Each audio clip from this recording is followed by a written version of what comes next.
দিনের শিক্ষা ব্যবস্থা কি হয়েছে সোশ্যাল মিডিয়ায় দেখছেন না? এখন টাকা দিয়ে শিক্ষাকে কেনা যায় বাবা।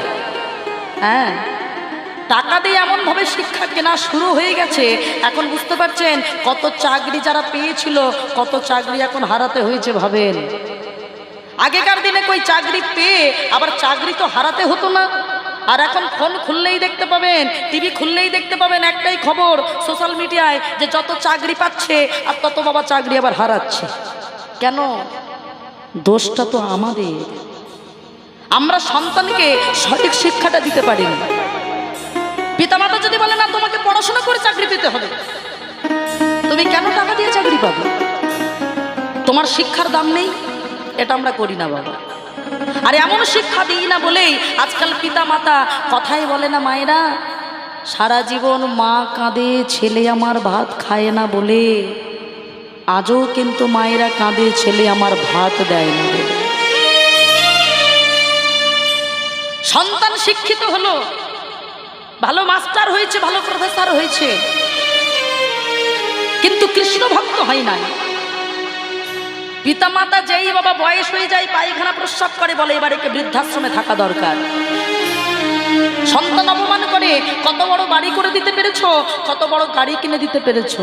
মায়েরা, যে না হারিয়েছে সে কখনো বুঝবে না। কি বলেন বাবা? পিতামাতার সঙ্গে অর্থের কোনো তুলনা হয় না বাবা। এত কটা কথা কেন বললাম জানেন পিতামাতাকে নিয়ে? কারণ সন্তান যতদিন না হারায় ততদিন বোঝে না বাবা। আমার মাও একজন কীর্তনিয়া ছিলেন মায়েরা, কীর্তনিয়া সারদাসী মণ্ডল। আমার মাও খুব বেশি দিন হয়নি বাবা।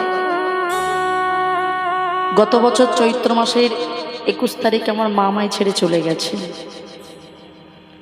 সারা জীবন বলে এসেছিলাম হরিবাসরে, বাবা আজকে কীর্তনটা শুনতে পাচ্ছেন, শুনে নেন। আমরা হয়তো ভাবছি আজ শুনবো না কাল শুনবো, কাল তো আমাদের জীবন আর নাও আসতে পারে বাবা। ও মায়েরা, আমি আজ কীর্তন গাইতে পারছি, কাল গাইতে পারবো কোনো গ্যারান্টি আছে মা? আর 2 সেকেন্ড তো নাও বাঁচতে পারি বাবা। নিঃশ্বাসের নেই কোনো বিশ্বাস। কথাটা আমার জীবনে বড় সত্য হয়েছে বাবা। আমার মাও কীর্তন করে করে বিরাট 2 তলা মন্দির করেছে বাড়িতে। সব সময় বলতো আমার 2 ছেলে মেয়ে নয়, আমার গোপালও আমার একটা ছেলে, প্রসাদ ভোজি ছিল। গোপালের কাছে 2-3 ঘন্টা পড়ে থাকতো আর বলতো, দেখেছিস আমার শরীরে কোনো রোগ দেয়নি আমার গোপাল। যেদিন মারা যায় কোনো রোগ ছিল না, কোনো অসুস্থতা ছিল না। আমি তখন গানে মা পশ্চিম মেদিনীপুর, বাড়িতে ভাই আর বাবা। পাশে গ্রামে কীর্তন শুনে রাত্রে হঠাৎ বলেছিল, আমার শরীরটা খুব ভালো লাগছে না। বাবার হাতটা ধরে বলেছিল, আমি চলে যাচ্ছি, আমার ছেলে মেয়ে দুটোকে তুমি দেখো। আর কোনো কথা বলার সময় দেয়নি মা, মাত্র 2 সেকেন্ডেই চলে গেছে আমার মা। এরকম কোনো মৃত্যু হয় এতদিন শুধু বলেছি, সত্যিটা কখনো আমার জীবনে হবে ভাবিনি। এত তাড়াতাড়ি মা হারা হবো তাও তো ভাবিনি। তবে মা একটা কথা কি বলেছিল জানেন? শোনো মা, সারা জীবন হয়তো একদিন আমি থাকবো না, কিন্তু জানো যে কীর্তন আমি তোমায় শিখিয়ে দিয়ে গেলাম, তুমি কত হাজার হাজার বাবা মায়ের ভালোবাসা তুমি পাবে, যারা তোমাকে নিঃস্বার্থভাবে ভালোবাসবে। সত্যি কি তাই নয় বাবা? আজকে যে হরিবাসরে আপনারা আমার মুখের দিকে তাকিয়ে বসে আছেন, গৌর গোবিন্দের নামটা করি বলে তো এতটা ভালোবাসছেন বাবা। আপনাদের ভালোবাসাই তো আমার প্রতি কোনো স্বার্থ নেই বাবা। কি গো মা? তাহলে গর্ভধারিণী মা যদি না থাকতো আমি তো কখনো তা পেতাম না। আজ তো আমার কাছে সব আছে, কিন্তু তবু আমার মাটা তো নেই। কোনোদিন তো ওই পাটা ছুঁয়ে আর প্রণাম করতে পারবো না বাবা। মায়েরা, জীবনে সবাইকে ভুলে গেলেও পিতামাতাকে কখনো ভুলে যাওয়া উচিত নয়। কত বড় যে সন্তানের মাথার উপরে যে ছত্র ছায়া বট বৃক্ষের মতো, সেটা সন্তান যেদিন হারাবে সেদিন বুঝবে বাবা। গুরুজনদের পায়ে হাত দিয়ে প্রণাম করলে জীবনে যে কি পাওয়া যায় তা মহাভারতের যুধিষ্ঠির তা প্রমাণ দিয়েছিল বাবা। কুরুক্ষেত্রের যুদ্ধটা যখন দুদিন বাকি না, যুধিষ্ঠির গিয়েছে তার জেঠিমার কাছে, বড় মা আমাকে একটু আশীর্বাদ করবে। কেন এসেছিস? দূর হয়ে যাবার চোখের সামনে থেকে, আমি তোর মুখ দেখতে চাই না। সবাই জানে তোরা আমার শত্রু, কারণ আমার 100টা ছেলের সাথে তোদের 5 ভাইয়ের যুদ্ধ হবে। কেন এসেছিস আমার কাছে? বড় মা, তুমি আমাকে শত্রু ভাবলেও আমি তো তোমায় ভাবি না। জানো বড় মা, তুমি আমাকে শত্রু ভেবে দূর দূর করে তাড়িয়ে দিচ্ছ, কিন্তু আমি তো তোমায় শত্রু ভাবি না। কারণ যারা সংসারে জেঠিমা হয় তারা নাকি বড় মা হয়। কি গো মায়েরা? তার মানে তুমি তো আমার মায়ের থেকে বড়। জানো বড় মা, আমি আমার নিজের মাকে এখনো প্রণাম করিনি। ছোট ছোট, তুমি তো আমার বড় মা, তাই তুমি যে আমার মায়ের থেকেও বড়, আমি তোমার পায়ে হাত দিয়ে একটু প্রণাম করতে এসেছি। বড় মা, তুমি তো চাও বলো যে আমরা 5 ভাই যেন মারা যায়। ও বড় মা, তুমি আমার মাথায় হাত দিয়ে ওই আশীর্বাদটাই করো, সত্যি যেন আমার মরণটা হয়। শুধু তাই নয়, তুমি আমায় আশীর্বাদ করো আমি এই জন্মে যেমন কৃষ্ণ ভক্ত হয়ে বেঁচে আছি, আমি যদি মারা যাই আবার যেন কৃষ্ণ ভক্ত হয়ে জন্ম নিতে পারি।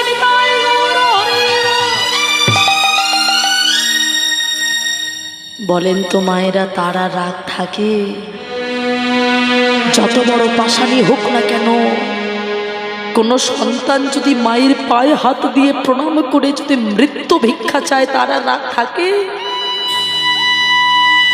বুকের ভিতরে জড়িয়ে ধরেছে, ও বাবা, আমি তোকে শত্রু বলে দূর দূর করে তাড়িয়ে দিচ্ছি, আর তুই আমার পায়ে হাত দিয়ে আমাকে বড় মা বলে ডাকলি। বাবা, ওরে, আমি তোর মাথায় হাত দিয়ে আশীর্বাদ করছি বাবা, আমি তোর বড় মা হয়ে আশীর্বাদ করছি, তোর মৃত্যু হবে না। এই যুদ্ধের পরিণতি কি হবে জানিস? এই যুদ্ধের পরিণতি হবে ধর্মপক্ষের হবে জয়, অধর্মের হবে নিশ্চিত পরাজয়। গান্ধারী খুব ভালো করে জানতো বাবা, যার 100টা ছেলে অধর্মের হয়ে লড়াই করছে, ধর্মের হয়ে লড়াই করছে পঞ্চপাণ্ডব, তা সত্ত্বেও মা হয়ে মুখ থেকে আশীর্বাদটা বার হয়ে গেল, ধর্মের হবে জয়, অধর্মের হবে পরাজয়। কেন বলেন তো? ওই যে একটু আগে বলে গেলাম না, যদি পেতে চাও কিছু আগে হও নিচু। নিচু হয়ে প্রণামটা যদি না করতো বাবা, এই আশীর্বাদটা কখনোই পেত না। এবার যেই না চলে যাচ্ছে, ভগবানের পিছনে দাঁড়িয়ে মুচকে মুচকে হাসছে, যুধিষ্ঠির, আমি জানতাম আমি হয়তো সব থেকে বেশি বুদ্ধিমান, এখন তো দেখছি তুমি আমার থেকেও বেশি বুদ্ধিমান। আরে বাবা, সবাই তো পরীক্ষা দিয়ে পাশ করে, আর তুমি এখনো পরীক্ষা দিলে না, অথচ তোমার রেজাল্ট আউট হয়ে গেছে।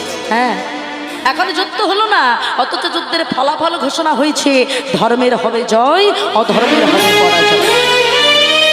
তাই যতক্ষণ আমরা সময় পাবো বাবা, আমরা হলাম সনাতন ধর্মের মানুষ, হাতে করো কাম, মুখে করো নাম।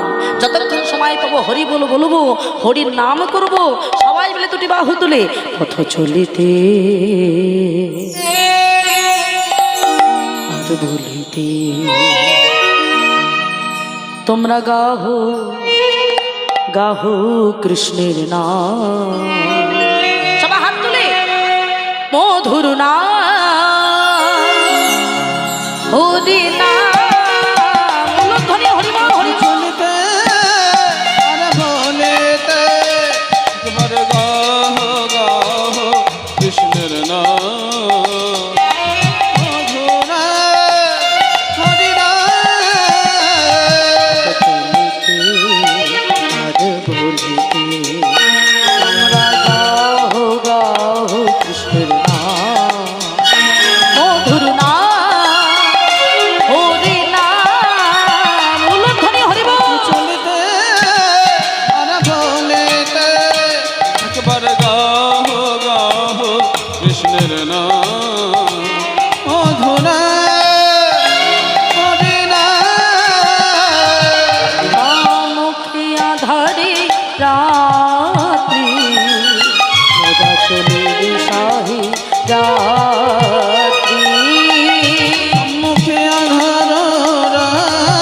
সম্মুখে আধার রাত্রি মোরা চলে যে সাহে যাতে পথ চলিতে কৃষ্ণের নাম, পথ বলিতে কৃষ্ণের নাম, পথ চলেতে কৃষ্ণের নাম, মুখে বলেতে কৃষ্ণের নাম, মধুর নাম হরি নাম, পথ চলিতে আজ ভুলিতে উলধ্বনি হরিব আর গাহ গাহ কৃষ্ণের নাম, মধুরা হরি নাম। এবার যতক্ষণ সময় পাবো হরি বলবো, হরির নাম করব।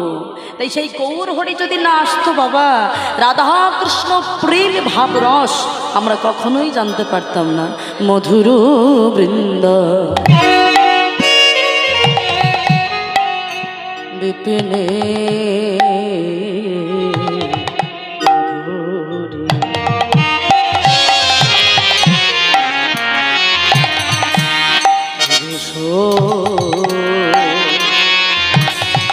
চতুরিশা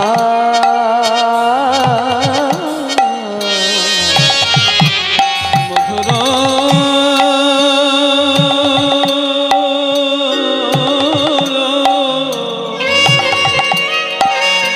মধুরা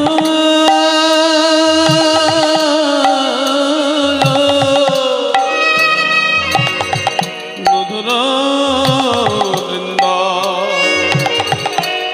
বিপিনে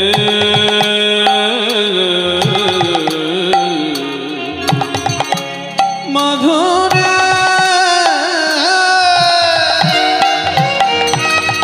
অয়ে প্রবেশ চতুরেশা বড় যজবতী ভাবের ভাকতি শকতি হইত শকতি হইত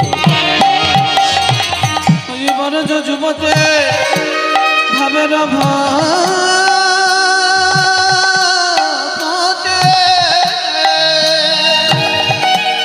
সকতে হইত আর গো